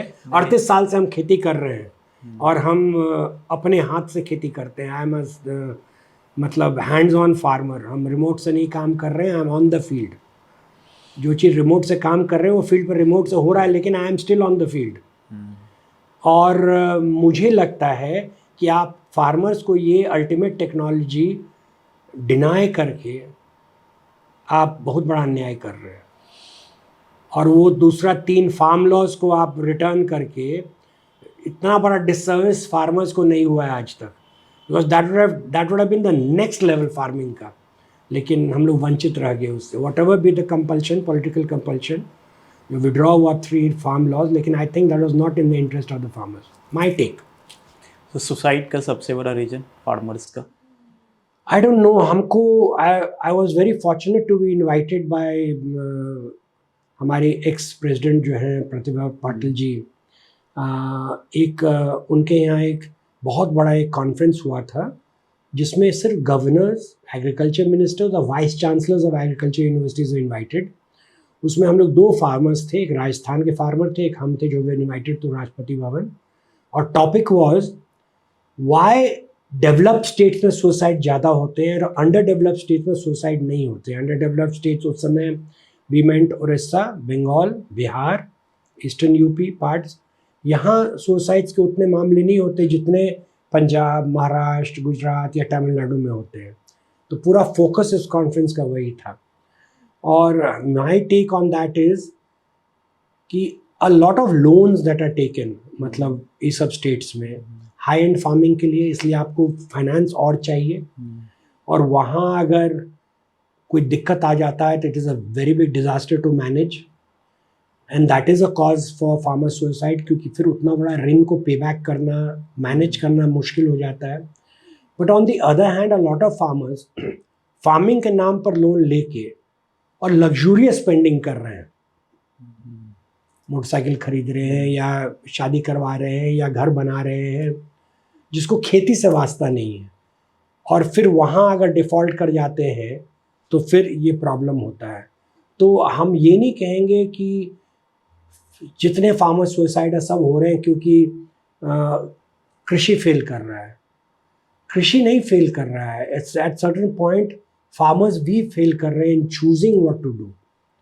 या इजीली लोन मिल रहा है, उसको हम खेती में नहीं स्पेंड करके कोई और चीज़ में स्पेंड कर रहे हैं। आई एम नॉट सेइंग कि ऑल फार्मर सुसाइड का यही रीज़न है, बट एक ये भी एंगल हो सकता है उसमें। जी सही, क्योंकि लोन भी काफ़ी इजी हो गया पहले से, और जी। शायद फार्मर्स को सब्सिडी मिलती है इसमें। जी, तो जैसे केसीसी जो अभी मिल रहा है 7% लोन है, जी, और अगर आप टाइमली वापस कर दिए तो 4% रिबेट हो जाता है, ओके, तो 3% लोन होता है। हम तो अपने गांव में देखते हैं कि ज़्यादातर केसीसी लोग लेके और सूद पे पैसा लगाते हैं उसी को। तो यहाँ तो 3% देना है और वहाँ 60% ले रहे हैं। या बहुत आदमी केसीसी लेके अपना लोन रीपे करते हैं। तो ये नॉन एग्रीकल्चरल एक्टिविटी हो गया ना, एग्रीकल्चर से लिंक्ड नहीं है, but the loan is agriculture नाम पर लिया जाता है। शायद यही रीजन है बहुत कि सारे हम देखते हैं अपने ही गांव में लोग केसीसी लेके मोटरसाइकिल खरीद रहे हैं, लग्जूरियस स्पेंडिंग कर रहे हैं। एंड द आयरनी इज कि 60% लोग जिनको खेती से वास्ता नहीं है उनको केसीसी ज़्यादा मिल रहा है, जो जेन्युइन फार्मर्स है उसको नहीं मिलता है, क्योंकि उसके पास टाइम नहीं है दौड़ने का। अगला पेशा बनाए हुए है, उसको टाइम है, क्योंकि इतना ही काम ही करना है उसको। राइट, 100% सही आप एग्जैक्टली बोल रहे हैं। बिकॉज ये जो आप बोल रहे हो वो हर प्रोफेशन में इसको किया जा सकता है कि जो कर रहे हैं उनके साथ वो चीज़ें काफ़ी मतलब इतना कॉम्प्लिकेटेड हो जाता है कि उसी या तो उसमें फंसेगा नहीं तो काम करेगा। जी। तो फिर वो चीज़ों से ही साइड हो जाता है कि भाई चुपचाप अपना काम करो। और कुछ लोगों का वो पेशा है तो उनको फर्क ही नहीं पड़ता है फिर। एक बड़ा इंटरेस्टिंग चीज जो हम ऑब्जर्व कर रहे हैं, जी, और काफ़ी लोग हमसे पूछते हैं ये कि भाई यूथ क्यों नहीं अट्रैक्टेड हो रहा है राइट, यही मेरा खेती नेक्स्ट में। क्वेश्चन था। जी, तो मेरा टेक है कि हमारा यूथ जो है उसको 3 क्राइटेरिया फुलफिल होना चाहिए खेती में। अगर ये 3 क्राइटेरिया फुलफिल हो जाए तो लोग आना शुरू कर देंगे। 1, हमारे यूथ को ड्रजरी नहीं चाहिए। यहाँ ड्रजरी से मतलब है धूप में निकल के वही रेपिटेटिव काम करना, पसीना बहाना, धूल फांकना, वो तैयार नहीं है। दूसरा चीज, उनको इंस्टेंट ग्रेटिफिकेशन चाहिए। उनके पास ये पेशेंस नहीं है कि आज हम फसल लगाए और 6 महीना या 12 महीना बाद हमें उसका इनकम आएगा। He is not ready for that. उसको हर एक महीना इनकम चाहिए। और तीसरा चीज, वो खेती को नॉन ग्लैमरस समझता है। तो खेती में जब ग्लैमर आ जाएगा, लोग को ये लगने लगा कि हम खेती कर रहे हैं। जैसे कैलिफोर्निया में जो फार्मर जो है ही टोपी पहन के एक स्वैग के साथ चलता है, वो प्राउड होना हाँ, वो चीज नहीं है यहाँ। ये 3 क्राइटेरिया, ड्रजरी बंद हो जाए, इंस्टेंट ग्रेटिफिकेशन हो और ग्लैमर आ जाए खेती में, तो मेरे ख्याल से यूथ अट्रैक्ट होना शुरू हो जाएंगे। तो ऑटोमेशन आ गया है, बटन दाब के काम हो रहा है, तो मेरे ख्याल से drudgery is being taken control of. Right. आप अगर फ्रूट फार्मिंग कर रहे हैं और प्लान आउट ऐसा कीजिए कि एवरी 3 मंथ्स 2 मंथ्स आपको प्रॉफिट आ सकता है, जो कि हम कर रहे हैं। राइट। तो इंस्टेंट ग्रेटिफिकेशन भी हो गया। और तीसरा, ग्लैमर। तो जैसे यूथ को मालूम हो जाए कि अरे खेती में इतना पैसा बन रहा है, इतना पैसा आ सकता है, और धीरे धीरे हमारे स्टेट में I can give you at least 10 examples of IITians या MBA के students doing have very good jobs को छोड़कर एग्री स्टार्टअप्स बना रहे हैं। ग्रेन बैंक्स हो, एग्रीगेटर्स हो, बिहार में they are becoming very active. तो ये सब चीज़ मिल के ना ये पिक्चर को चेंज करेगा।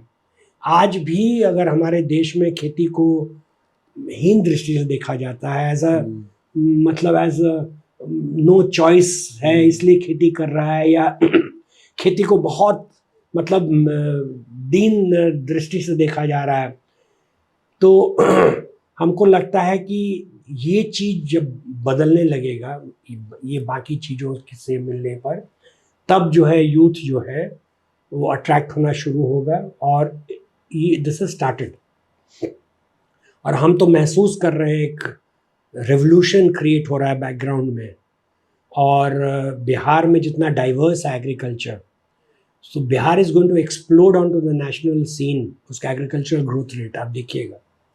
And all thanks to Bihar सरकार ने 22 घंटा जो बिजली का प्रावधान कर दिया है, चीप बिजली है। मेरे ख्याल से this is the driving force behind the silent revolution जो कि बिहार में हो रहा है। राइट सर, आपने एकदम एग्जैक्टली सही बोला, बिकॉज यूथ्स एंड ओवरऑल आप कुछ भी करोगे तो एक एजुकेशन के साथ करना और एक ट्रेडिशनल एक्सपीरियंस जो कि मतलब पूर्वजों के साथ जो एक एक्सपीरियंस टू एक्सपीरियंस ट्रांसफर हो रहा है, दोनों में अंतर है, जिसका आप सेट एग्जांपल है कि आपने आपके शायद फादर एंड ग्रैंडफादर फार्मिंग से इन्वॉल्व बिल्कुल, and they were far ahead of the time. Right, तो उनका स्टाइल अलग होगा, बट आप आए बिल्कुल। और सारी चीज़ों को कंट्रोल में लेकर क्लैरिटी के साथ डिसीजन, जहां आप गिरे वहां पे सीखा, आपने सरेंडर कर दिया कि भाई मुझे कुछ नहीं आता, सीखा हो लेकिन करूंगा तो यही। बिल्कुल। और ये एग्जांपल आज सामने में, तो आई थिंक तो आज हमें Farmers बहुत का- खुशी होती है कि जब हमारे वाइस चांसलर यूनिवर्सिटी के आए जी और जब रिपोर्टर ने उनसे पूछा कि इनके फार्म के बारे में आपको क्या कहना है, तो बोले कि ये फार्म थोड़ी, ये भी तो एक यूनिवर्सिटी है। तो बहुत अच्छा लगा उस समय सुन के। सर, स्टूडेंट्स को आप क्या लास्ट मैसेज देना चाहेंगे आज के स्टूडेंट्स को, खासकर जो अभी एग्रीकल्चर को लेकर पढ़ रहे हैं? हमारे फार्म पर जब हमारे एग्रीकल्चर कॉलेज के स्टूडेंट्स आते हैं, जी। और एनुअली उनके हर एक ईयर के स्टूडेंट्स आते हैं, चाहे एग्री बिजनेस के हो, एमटेक के हो, इंजीनियरिंग के हो, एग्रीकल्चर के हो, तो मैं ये नोटिस करता हूँ कि जब स्टूडेंट्स आते हैं फार्म पर तो एक मायूसी दिखता है उनके नज़र में, आँख में। और जब मेरा फार्म घूम के हमसे इंटरेक्ट करके 4-5 घंटा बिता के जाते हैं, मैंने आज देम कि was I able to turn your view of farming 360 degrees, and they all in unison tell yes sir, we are going back satisfied। और हमें एक नया जोश मिला है कि अरे एग्रीकल्चर तो इस मुकाम तक आदमी को पहुंचा सकता है। तो they go back with a bounce in the steps, और एक आंख में एक डिफरेंट चमक लेके जाते हैं। और जब भी हम कभी कैंपस पे जाते हैं और स्टूडेंट्स मिलते हैं वहाँ, आई सी जो वो देख के आए हैं, so I been able to convince them कि एग्रीकल्चर को आप नेक्स्ट लेवल पे ले आ सकते हैं। डोंट बी मायूस होने की ज़रूरत नहीं है कि हम एग्री स्टूडेंट हैं, हमारा फ्यूचर क्या है, हमारा क्या स्कोप है, ऐसी बात नहीं है। ये सनशाइन इंडस्ट्री है, ये फ्यूचर का इंडस्ट्री है। चाहे कोविड आए या कुछ भी आए, आदमी का खाना बंद नहीं होगा। ये डिमांड कभी नहीं खत्म होना है, इसको बस यूज करना है in a better way to make it more profitable. Right, शायद सबसे बड़ी प्रॉब्लम वही है कि एजुकेटेड लोग ही इसमें आज तक इन्वॉल्व नहीं हो और जॉब के पीछे भागते रहे। जो आपने बोला कि चाहे चपरासी का जॉब, जिस दिन एजुकेटेड लोग आना शुरू कर देंगे और agriculture is going to change. Right, और ये one last thing, and we need the big players, चाहे वॉलमार्ट हो, रिलायंस फ्रेश हो, ग्रोफर्स हो, ये बड़े बड़े एंटिटीज चाहिए to take agriculture to the next level. क्योंकि अगर हम हॉर्टिकल्चर की तरफ जा रहे हैं तो आप जानते हैं हॉर्टिकल्चर प्रोड्यूस बहुत पेरिशेबल होता है, और ये cold chain from farm to fork develop करना हमको नहीं लगता सरकार के बस की बात है। It is too huge a work. इसमें जब तक प्राइवेट प्लेयर्स एंट्री नहीं करेंगे, फार्मर को नेक्स्ट लेवल ऑफ इनकम, क्योंकि अगर वो एग्जॉटिक चीज उपजाने लेंगे तो खरीदेगा कौन? तो we need this players to come in to take agriculture to the next level. Right, और शायद बहुत बड़े बड़े प्लेयर्स एग्रीकल्चर पे डायरेक्ट फेसेस बहुत कम लोग, जैसे बिल गेट्स, उसका उनका आई थिंक कि एक अच्छा खासा मेजोरिटी ऑफ द जो रेवेन्यू आता है उनके फार्म से आता है, और बहुत कम लोगों को पता है ये बात। And I thank you so much sir, आपने इतना कीमती वक्त दिया, और मुझे लगता है कि सारे स्टूडेंट्स या जो भी यूथ्स या फार्मर्स स्पेशली बिहार और जो भी स्टूडेंट्स, उनको काफ़ी क्लैरिटी आई होगी इस डिस्कशन के साथ। Sir thanks a lot sir. Thank you. और आप सुन रहे थे सुधांशु सर को।